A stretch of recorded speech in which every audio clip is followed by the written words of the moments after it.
Good afternoon and happy Friday. It's 1 p.m.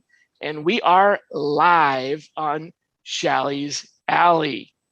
My special guest today is Mary Brogan. Am I saying that correctly, Brogan? You are saying that correctly. Not Brogan or, okay, all right, cool.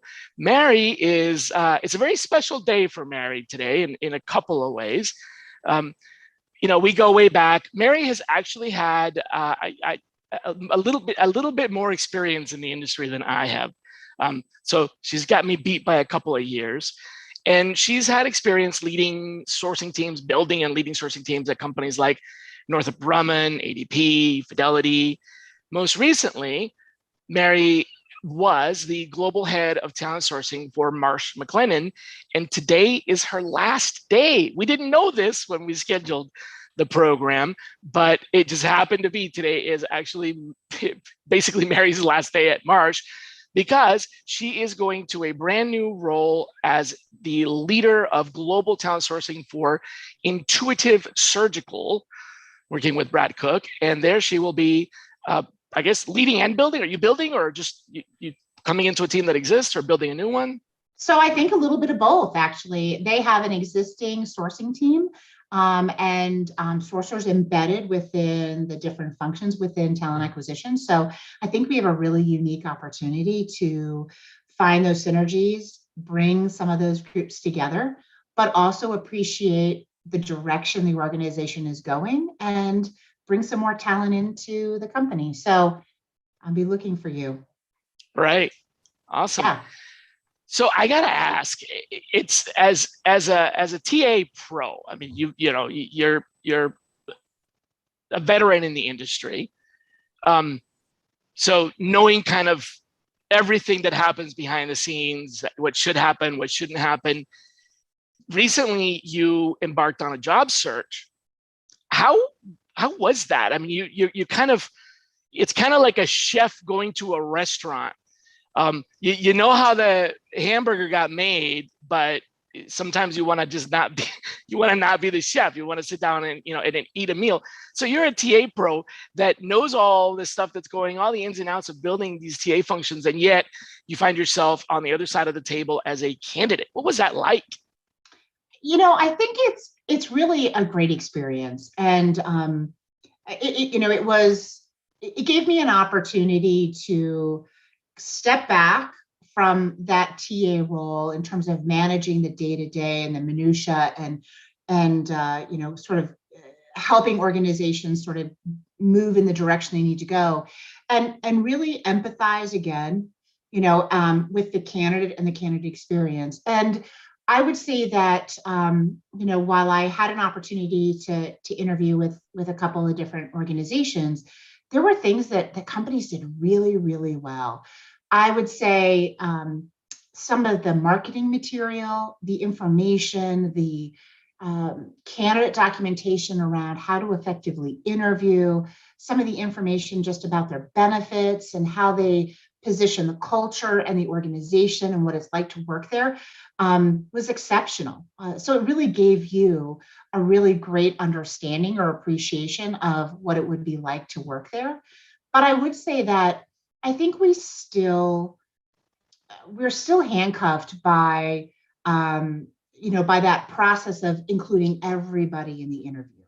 And so I would say that there was probably, a lot of interviews, maybe more than one would. More than you expected, more than you would like? I think more than I expected.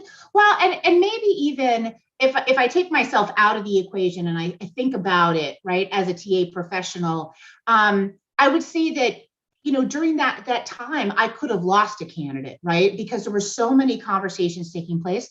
So I think as TA professionals, we need to consider that gentle balance between what's the right number of individuals in the organization that we need to have as part of the process, right? So there's, inclusive, right? And we have a good perspective, but we also balance the experience for the candidate. And so I do think it's a top priority for a lot of organizations to make sure that they have a good structured interview, but it's streamlined and it's completed in a timely manner. I got to ask this question. Did you behave during the process, or did you kind of knowing what you know, did you sort of sometimes take the, step out of the carousel and kind of do things a little differently? Did you stay in the line? No? I did stay in the lines. I think that I had really good interviewers. So I think most of the folks that I had a chance to meet with came in a really open, candid, authentic way, and they asked really good questions. So, and there was, surprisingly enough, there wasn't a lot of redundancy. So I would say from that perspective, I am who I am. I've been doing this for 30 years. So at this stage in my career, I will share with you my philosophy, my perspective, my vision, and that's kind of who I am. So I think it's really important that you still share with an organization what value you bring, but you have to share who you are. And otherwise, you're not going to be successful when you get into that opportunity. So. Yeah. Okay. I get that. That makes sense. And so one last question about that, and then I'll leave it alone. Did you learn anything new having now been on the what are you going to bring to your new job now that you've been on the other side of the table, or if anything? I mean, maybe you already knew it. It's not something new. So maybe the question is, did you discover anything new? Okay. If so, what would you bring, or did you pretty much already know? I think some of the things I discovered were just really how different organizations structure that interview process, how they court, right, a candidate, and how they go about balancing the information gathering during that interview, right? Is this the right person for the job? With how do I continue to try to sell that person? And I would say that some companies did it better than others. And I do think it's really important that we make sure that as talent acquisition professionals, that we are positioning managers and anyone in that interview process to always be selling, because at times there wasn't that experience. And I do think it's really important to make sure that while we want to make sure that we gain the right understanding of can this person be successful in the role? Are they going to add value? I think you also need to make sure that until you decide that, how do we continue to go about and make sure that we're positioning the organization and this opportunity in an enticing way, and that we continue to sell. I will say the other thing that was a great reminder for me at this stage is we've got to communicate. It's so incredibly important to communicate to a candidate along the way. We really have to build in those touch points throughout the process and make sure that we're keeping people apprised of what's going on. Because in all honesty, right, we're all human, and we want to know that that things are moving along, and we want to understand what the next step is, one way or the other. So right.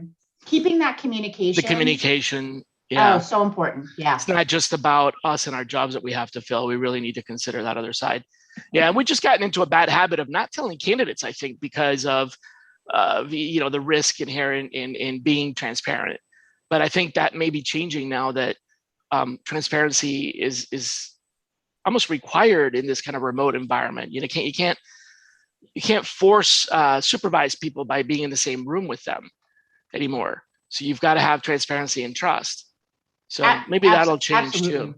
Yeah. And I do think and again, it's not only about, are you the right fit for the organization, but it's also about, hey, here's the next step. So let's just lay out, what you should expect next, and what the realistic timing is, for us to kind of get that next interview scheduled, or when we're going to make a hiring decision. I can, sometimes it feels soul crushing. You kind of sit there and you wait, and you're sort of in a waiting game, and it's hard, it's hard to sort of think one way or the other. And so just out of courtesy, keeping people apprised of where they are, what's going on. And you know what? Yeah, the honesty and the candor is really important. You know what? We selected somebody else, and here's why.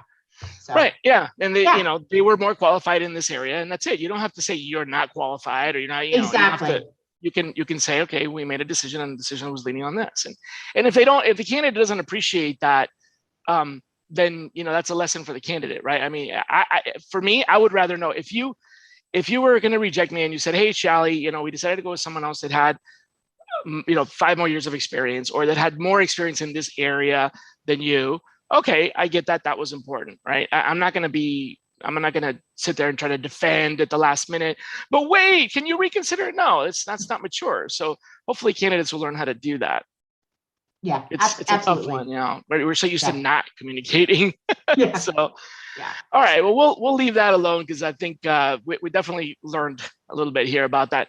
Let me ask you something else I wanted to talk about. What do you feel in our job as a global talent sourcing leader? And don't limit it to just sourcing, recruiting in general, but specifically, I'd like to know a little bit about the sourcing side. What processes should we be automating, and what processes should we not be automating? Kind of the, sure, do's and don'ts. I do believe, and this is something we've done certainly, at Marsh McClennan, and I know is something that many organizations are doing, is, it is really automating the process to search more effectively, right? So I think that there's numerous tools out there that allow us to make sure that we are finding the right talent, we're diversifying the talent. I think that's a big topic right now, is making sure that we're really attracting, including more diverse. Yeah. So sourcing more effectively, and also broadening our slate. Yeah, absolutely. And so I think that there is some really good technology out there. I mean, you could spend days evaluating, different platforms that will help you do that. So I think where there's that, where you can, and if you have the budget to do it, I do think that there's some really good tools out there that would help you really expand on the search side. Okay. But you said search more effectively. When you said search more effectively, what does that mean? Are you saying, now I don't want to put words in your mouth, but when you say more effectively, does that mean more accurate? Yeah, I think there's a couple of things. I think one was where I was sort of headed was broadening your pool, right? So I think that's the first thing, and leveraging technology there. But then also certainly making sure that there's a lot of subject matter experts out there, probably people, again, I know people 10 times smarter than I am, that have put different tools together that also allow you to hone in and really have a crisper search string, or go out and look at different approaches to finding talent. So I think it's twofold. Really, one is really expanding that waste. Yeah, and making sure you're using your time effectively, as opposed to just trying to boil the ocean or capture all the candidates, and then that makes sense. That makes sense. Yeah, absolutely. And what should we not be automating? What's the opposite of that we're trying to automate that we ought not to be? I don't think you can ever replace the one-on-one conversation. So I know different organizations maybe manage sourcing differently, but from my perspective and the way that I've run my teams, it's not only about having that person who has the capability to find the talent, but also to assess them, have a conversation, engage with them, and understand their skills and expertise. And I don't think you can automate that one-on-one connection and having that conversation, and the expertise that comes with a sourcer who really knows and understands their subject matter expertise, and their ability to really understand and gain what you can bring to the organization. So those personal connections and conversations, in my opinion, are really something you can't automate. And I know there's a lot of tools out there. There's one-way hiring, hiring video tools, and there's other tools. And I'm not suggesting you don't use, assessments and so on and so forth. But I do think that I was going to make that distinction. Yeah, right? Assessment is still part of the process in some cases, and can be useful in many different ways. You're not saying that the assessment has to be done by a one-on-one conversation. You're just saying that the conversation that happens when you're, introducing the opportunity to somebody, and the culture of your company and all that. That's the one that you're saying shouldn't be automated. I think the chat bots that are out there are automating some of the preliminary questions that usually people ask, that essentially, think about it, back in the day when we were on the phone and recruiting candidates, we would get asked the same 3 or 4 questions over and over and over. Now there's websites and you can get those questions answered by a lot of places. So the chatbots are sort of doing that of like, hey, yeah, sure, we can tell you a little bit about this, but that's not a conversation. That's just information. So I get what you're saying. Yeah, and I think there's things that come out of those conversations, even if sometimes it's an inflection, right, in what somebody says, or sometimes it's what they don't say, and that's one of those things that you can't get from a chatbot. Listen, we use it here at Marsh McClennan. It's really helpful, right? It helps direct the candidate often, into the right direction, and having that conversation with the right person on our internal team. But there are a lot of things that you get, or like I said, or something maybe you don't hear from a conversation that really helps you drill down a little deeper, gain a little bit more understanding, and it really formulates the questions and the directions that conversation goes. Right, and you can actually do a little bit of pre-selling, and you can also do a little bit of overcoming some earlier objections. I meant to say objections that the candidate might have based on that. What did they not say? Did they hesitate? Okay, well, let me tell you a little bit more about that. Yeah, totally get it. Totally get it. Yeah, and I think, listen, at the end of the day, most people want to work with good, smart, talented individuals. And so, we're on the front line of that, right? So we're a chatbot, again, right, is efficient, but having that conversation and making that connection, and the recruiter or the sourcer is the first person that you're going to interact with. It sets a tone, and so it's it's really important. Yeah, absolutely. It does, absolutely. Yeah, when I was on the front lines, I remember candidates that would, 6 months after they've been hired and everything, would still come and find me, even though I wasn't their recruiter. I was the one that brought them in and even alerted them to this opportunity that didn't even know existed, and they're really happy that they're there. And it happened because I found them, because this opportunity wasn't something they knew about. And that, you're right, that was one of the things they would say. Yeah, it was really, I'm here because of you. Like, not trying to, say that, I did, but I'm here because you told me about this opportunity and you told me the things that I needed to hear. And that's why I went, became interested. So absolutely critical. I totally agree. So talking about automation, obviously talking about technology, kind of in the same realm, what would you say? I'm sure you've heard a lot of pitches, and like you said, there's a lot of technology. What would you say is the biggest lie about recruiting technology that points people in the wrong direction, that points leaders like us away from what's important because we get distracted by this lie? What would you say is the biggest lie about recruiting technology? That's a great question. You might have stumped me on that one. Because there's so many. Yeah, well, we can't pick the best one. I don't know if there's so many. I think so. I think that I think the statement of we can do it all. So I've talked to a number of vendors that I think have started in one area, right, and they've sort of established a certain capability, right, as their wheelhouse, and then over time, right, they've expanded it. So they've started maybe in contact management, and then they've gone to artificial intelligence, and then they've expanded it to scheduling, and now they're doing texting. And I think the reality of the situation is that I haven't seen a platform that does all of them well. It really does all of it. Yeah, that is a big fallacy. And I think that not all of it. It's just yeah. It's also not necessary, because I gotta say, not only is that a really big lie, it's also something that I think, if it were true, wouldn't be good either.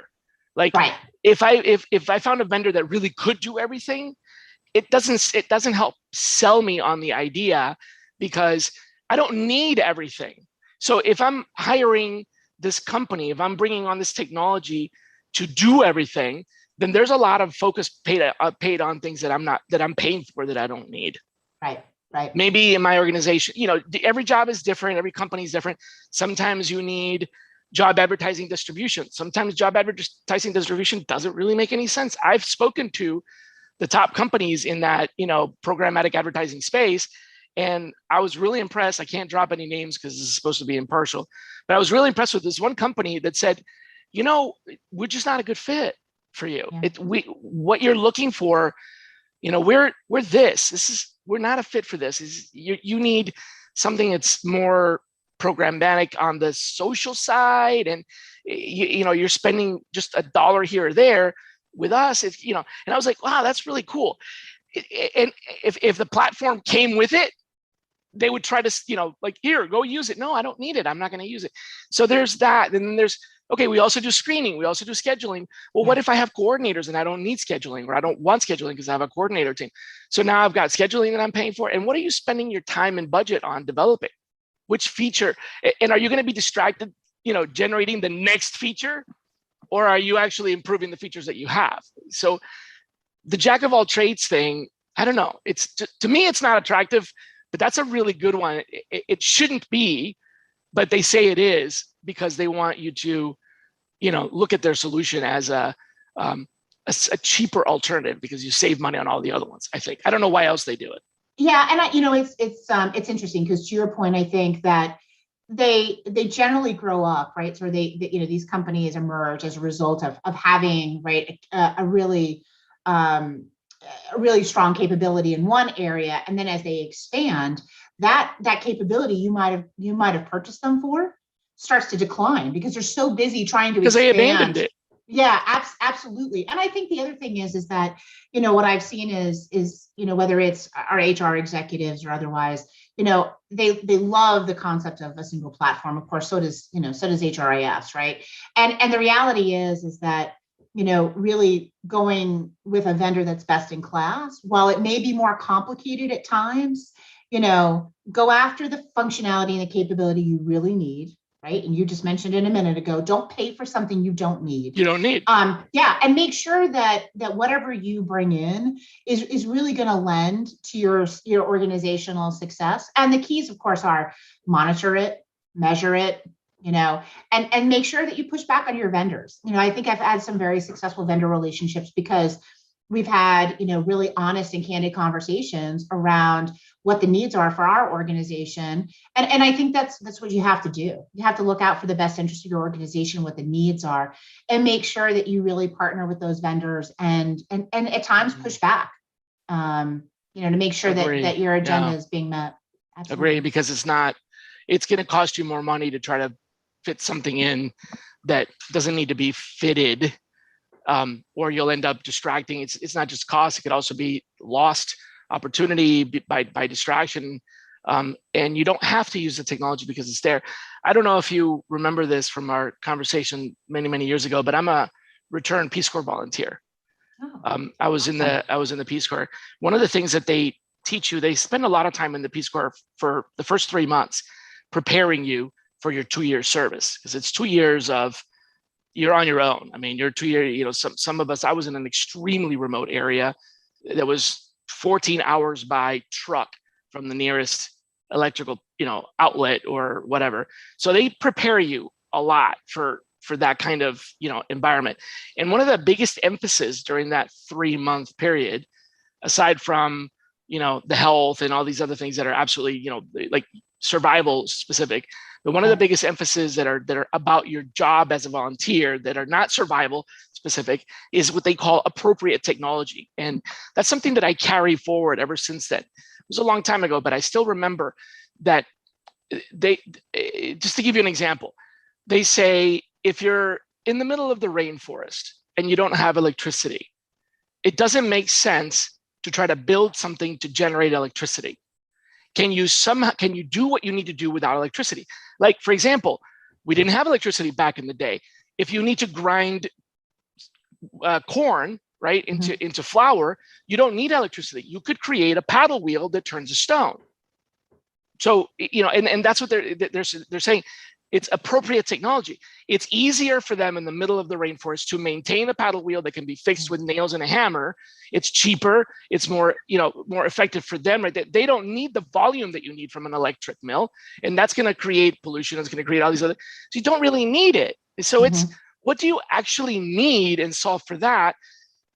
People get distracted with the wouldn't it be great to have this 5,000 horsepower, it can grind wheat and sorghum. Well, you don't even grow sorghum here. So what do you need that for, right? But it grows, but it can do that. And it's automatic and it works on a timer. Do you really need a timer? We don't have daylight savings here. So, stuff like that. I think that's a huge miss on the part of decision makers that are looking at it as, we can do everything. Technology. Right. And here's another thing I was going to say, Mary. Think about this. When you buy, office software, people buy Microsoft, they buy a Microsoft server, they buy the email solutions, they buy Azure, all this stuff, but they still buy security from somebody else. They still buy, even Microsoft doesn't make everything for your office. So, I think that sometimes we get caught up by the shiny penny. It's something new, we don't have it. Is it really going to be a game changer? And so, I think doing the due diligence, having the conversations, and really thinking about in practicality, how is that going to work in our process, right? Who's going to use it? What are the use cases? And what value does it bring? And if you can't answer those questions, then it's likely something you don't need at this point in time, because organizationally, you're just not at that maturity stage. So it doesn't mean you can't look at it down the road, but I think you have to be really honest with where you are in regards to the maturity of your sourcing function, your recruiters, your recruiting capability, and decide whether or not you're really going to need it. Because I've seen people buy things and then nobody. And they just sit there. It sits there. Yep. Yeah. Or even worse, I hate to say it, but if it sits there, it's kind of like, I guess we didn't really need it. You can stop buying it. But what I've seen that's even worse is they're forcing people to use it. So now not only is it something that they don't want to use, but they're being forced to use, which means they're doing something that they don't really need to do. And they're being forced to do that. And it's like, now you're required to do this and you're measured by how you do this. But it doesn't produce anything because they're not using it because it doesn't work. Or it doesn't work for them. And it might work for other people, but it doesn't work for them in that environment, Yeah. That's a very good point. It's not always a one size fits all type of approach. And so that's why you really have to figure out, what are you going to use it for? Who's going to use it? And how do we really maximize it? I'll add one more to that because I like those questions, but I'll also add, how long can we wait before it's no longer a competitive advantage? I like that question. Right? I like that. Yeah. So if we wait a little bit and adopt it in 6 months, is it still going to be competitive? Or if we wait 6 months, are we going to get left behind? Are our competitors going to blow right past us? And if the answer is they're going to blow right past us, okay, then you got to get on it. But if the answer is, most of your competitors aren't even using it, so 6 months from now or a year from now, you'll still be an early adopter. You'll still, then maybe you can wait. Right. Wait for it to mature a little bit. Yeah, absolutely.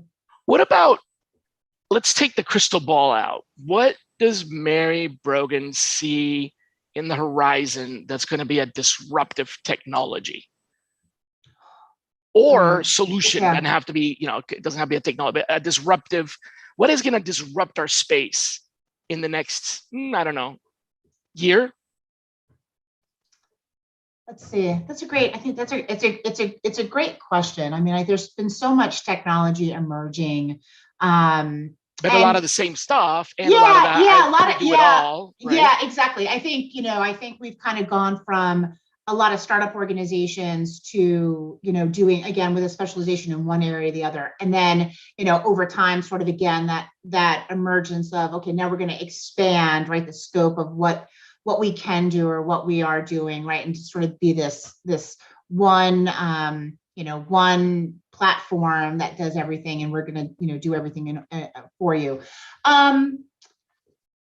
It's a really good question. I mean, I think that, I think things that are going to, I think technology that allows us, again, to make those connections with candidates. I mean, obviously everybody or most organizations are using texting today.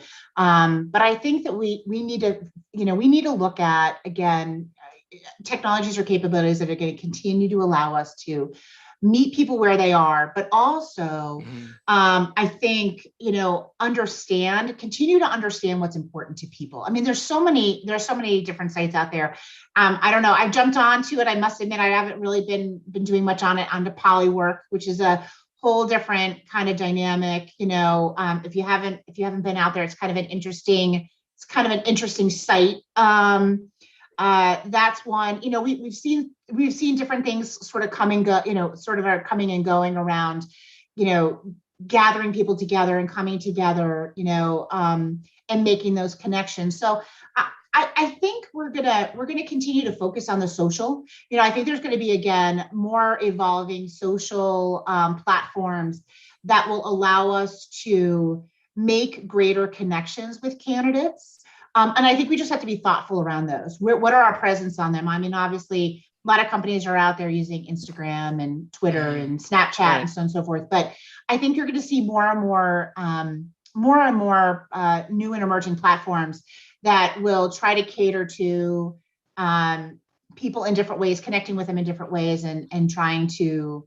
And I think that's going to be a mechanism for us to try to understand who's out there, and then understand better what's important to those folks. Yeah, I think the key there, I just want to attach to something that you said, meet people where they are. I think that's the key. There was a lot of social media, disruption going on with all the different platforms, and it's starting to slow down. There's not as many new platforms.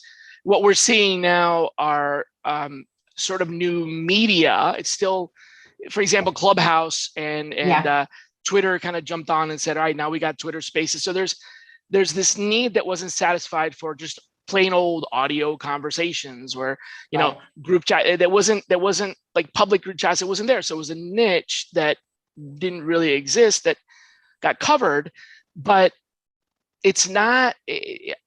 We're not. There's not like a new social network popping up every 10 minutes, Right. So what'll happen is there'll be a kind of technology or a type of social network that doesn't exist yet. But what I like about what you're saying is that meeting people where they are reminds me a lot of something that I do when I teach recruiters about, find your tribe, find the group, the talent. Where does the talent that you want to recruit go when they go online? Where do they hang out, right? Find out where that is and go there. So you're saying the same thing in terms of social media and recruiting technology. That makes sense to me, because I'm noticing a huge decline in participation in the mainstream ones like LinkedIn and Facebook. Twitter is all over the place. So that's a tough one, because there's people that use it for news, there's people that use it to communicate, there's people that use it for shopping, there's all kinds of different things. But I'm definitely noticing a reduced participation in some of these, and I'm noticing an increased participation in social networks that I want to say meet people where they are, but that's not what I'm trying to say. That match our human proclivities. Some of us are visual, some of us are auditory, some of us, right? So if you're more visual, you're on Pinterest. If you're more auditory, you're on Clubhouse, and it matches how we're more comfortable. Not everybody wants to be on video. No, and I agree wholeheartedly. And I think that, when Clubhouse started, kind of jumped on, and it gave you a chance to sort of listen, and you could multitask and do different things and have those conversations. And so I would agree with you. I think, again, it's so cliche right now, but the pandemic has really changed the way that people think about their social interactions, how they look for a job, what's important in a job, what they want to do next, who they want to interact with. And so I think we just have to be reacting to those things. And I think we have to understand the talent we're looking for, what's going to be important to them. I think more so than ever, really understanding priorities and needs, of those talent pools is really going to be important. And again, it's not a one size fits all. So you're going to have to adjust, and you're going to have to be a little more chameleon-like, I think. How do we sort of flex and bend and do things in a way that are going to be appealing to the person I'm trying to bring in? Because I may not want to be on Zoom 8 hours a day, or I may just want to have to pick up the phone, or I may just want to talk to you through a Slack channel, or whatever that may be.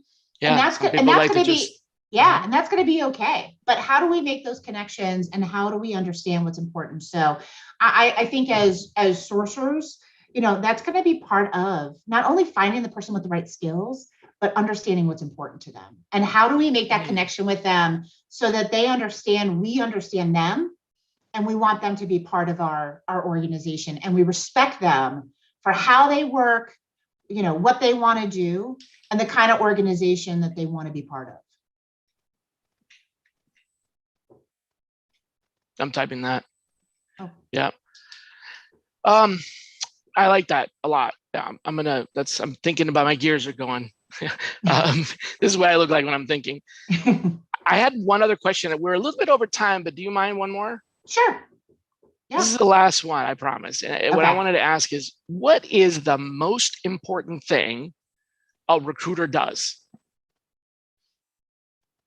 Or a sourcer, or, what is the most important thing a recruiter / TA, a talent advisor, whatever, whatever job title you have, but what is the most important thing that we do? Again, I know I've said it a couple of times, so I'm not trying to dodge it, but I really do believe this. I think it's making the connection with the person that we're trying to attract into the organization. I think it's taking the time to listen. Listening is an undervalued skill. You've got to listen and understand what's a priority to that person. You really need to digest it. And then you need to be able to assess, are the opportunities we have within the organization, is the culture, is that going to be a right fit for that person? I know we tend to look at a rec and then look for a person. I think more and more we're going to have to look for people and figure out, where to put them. Yeah. And I think, that's kind of that's how we've been approaching sourcing is really more around pipeline building. Let's look for the right people. And then let's figure out where in the organization. Hey guys, we got a triangle hole. Let's go find a triangle, right? Like, let's try to, it's a circle, it doesn't fit. Oh, it's a square and it doesn't fit. Well, what if we can change the hole? Yeah, exactly. What if we put this circle in the, what if we don't have that hole that is so rigidly formatted that you can't put anything but that shape in it, Right. That gap. I mean, by hole, I mean a requisition, which is an open position, not for anybody that was thinking about something weird. Where's your mind at? Come on, get out of the gutter. So I like that. It's taking the time to listen. And by the way, I wanted to say this, and then I stopped myself because I wasn't listening. I wanted to say, when you said that, it popped into my head, and I'm like, okay, put that thought aside. Listening doesn't mean waiting for the other people to shut up so you can say something. That I sometimes feel like people say they're a good listener when they're just polite listeners. In other words, they don't interrupt you. I have been accused, can you imagine that, of interrupting people. I probably have done that 27 times on this 30 minutes show, but that doesn't make me a bad listener. I am listening, and sometimes I interrupt because I get excited. And I know that's a bad thing, and I'm trying to learn not to do that. But I am listening, and that's why I'm interrupting, because I have something that contributes to that. And I got to be mindful, like I just did a minute ago, to go, oh, wait, put that to the side, wait until she's done. But I continue to listen. And I think sometimes other people are literally just tuned out, and they just have something they want to say. And whenever you're done, they say what they have to say, but it's not really a conversation. It's like they broadcast, you broadcast, they broadcast, you broadcast, right? Yep. So it's important. Somebody once told me that that's called active listening, which makes me wonder what inactive listening is. But but for what it's worth, I think that's a really good skill. And you don't have to listen with your ears. You can listen with your eyes. Right. You can listen, you can listen to what people are typing. You can pay attention and try to interpret. And the other thing is my executive coach. Yes, I have an executive coach for a little while now, has been convincing me to look at the book Emotional Intelligence. So I started reading it. And at first I'm like, I don't get this emotional intelligence. I'm not really sure what this is, but I'm starting to get it, partly because of my coach. I think, explaining the book is a little bit easier, because empathy for me is not one of those, I'm a good listener, but I can listen, and what I do really well is interpret, analyze, synthesize, summarize, and I'm good at that. But empathize has always been a gap for me. Sometimes I take the information for what it is, synthesize it, and put it back into a more understandable package, but it's still the information. I kind of left the emotion out of it. So this emotional intelligence thing has been telling me that when you're listening intently or active listening, it's about not jumping to conclusions about what they're saying. So absolutely. Yeah, absolutely. Well, and I think it's also the follow-up, right? Exactly. So I think the more meaningful you have of a, so I obviously just listened to your experience, right? And what you're going through from a coaching perspective. Let me tell you what I understood. Yes. Is this what you meant? Did you mean that, right? Instead of, oh, gee, I picked up from that, Shelly has no emotions. No, that's not, Yeah, I mean, the other person, let's be honest, but when we have a conversation and you're telling me a story, if I'm able to articulate that back to you, or if I'm able to share with you, if I'm able to share with you one nugget I took away from that, then you know what? You feel good because you know that our interaction was meaningful for both of us, right? I listened, I heard you, and I took something away from that conversation. And that's why I think as recruiters and sourcers, we need to listen, we need to understand, but we need to make sure that next conversation that person has is a building block, right? Every one of those conversations, from the sourcer to the recruiter to the hiring manager, to it. Absolutely. So it shouldn't be redundant.